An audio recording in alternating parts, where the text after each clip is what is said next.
Well, we're now 1 day away from the 1-year mark of the Maui wildfires, and when the devastating and deadly blaze broke out in Lahaina, one of the obstacles that fire crews faced was not having enough water. Yeah, but as our Paul Drews reports, the water and lack of it has been a problem for parts of West Maui for decades.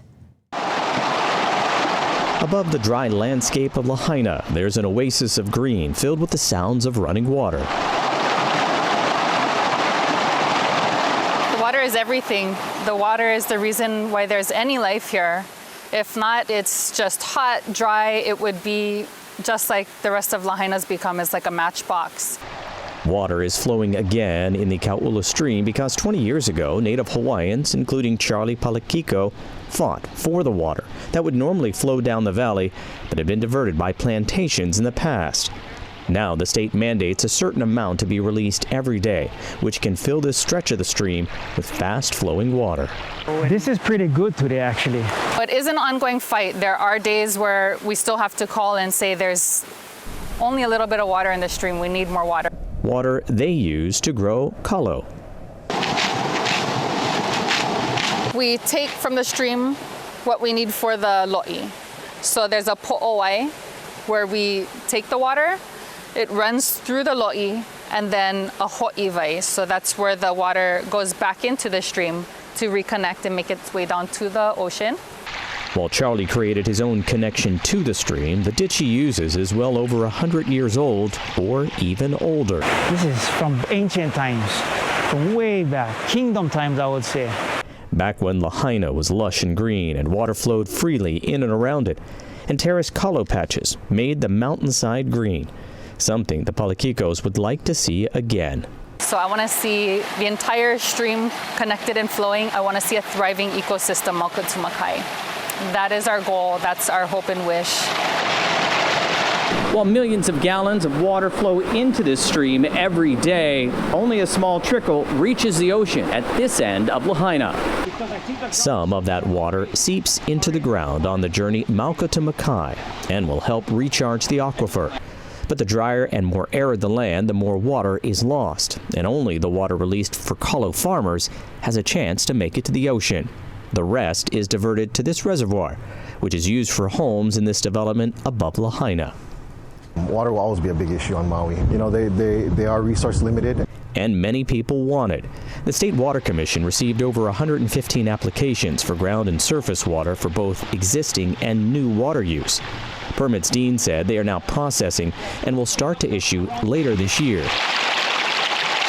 So how does the commission decide where this precious resource will go? The commission has a mandate to look at the public trust, and so the public trust is comprised of four priorities: keeping water in its natural state, domestic use, traditional and customary practices, and then water for the Department of Hawaiian Homelands. And so those will be our first priorities. More water flowing in streams can not only create a greener Lahaina and recharge the aquifers, it could mean more kalo for the Palekikos and other small farmers. We would like to expand our lo'i. So we have other kalo patches that are ready to go. But some days there isn't enough water to go around, and future expansion of farming or development could make the problem worse. You know, we are in areas we are bumping up against the sustainable yield for those groundwater aquifers, and so the commission will have some tough decisions ahead, but we hope that we can come to some agreements as far as balancing that use between traditional and customary practices from the streams, as well as the groundwater uses between the private developments, the hotels, the county municipal system, all these uses. This competition for water has caused some West Maui residents to take sides over Lahaina's future, pushing for more farming or housing and development, while others look for a balance between both. We're not anti-development at all. I'm actually a realtor. So we want people to have houses. We want to take care of our local people. We might need to revise and relook at where our water is going to. Are we going to allow so many pools? Are we going to allow so many golf courses or hotels to be taking X amount of water? Water use is already a hot topic for West Maui, and as Lahaina recovers and more water is used, it's only going to become more of a flashpoint, especially as the area dries out even more.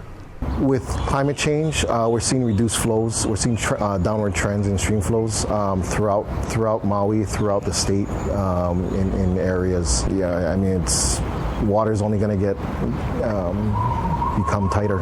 One possible solution to help with the water supply is reusing gray water, which has gone through sewage treatment but is not drinkable, and use it for other things like watering lawns or golf courses. That would reduce the strain on West Maui's potable water supply, which has to be drawn from underground aquifers to meet the need.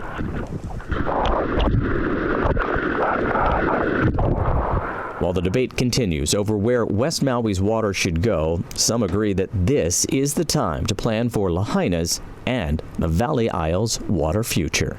Now there's ongoing worsening drought conditions, and that's what really scares me. If we don't start to regreen our land and replenish our streams, it's only going to get worse. Paul Drews, Island News.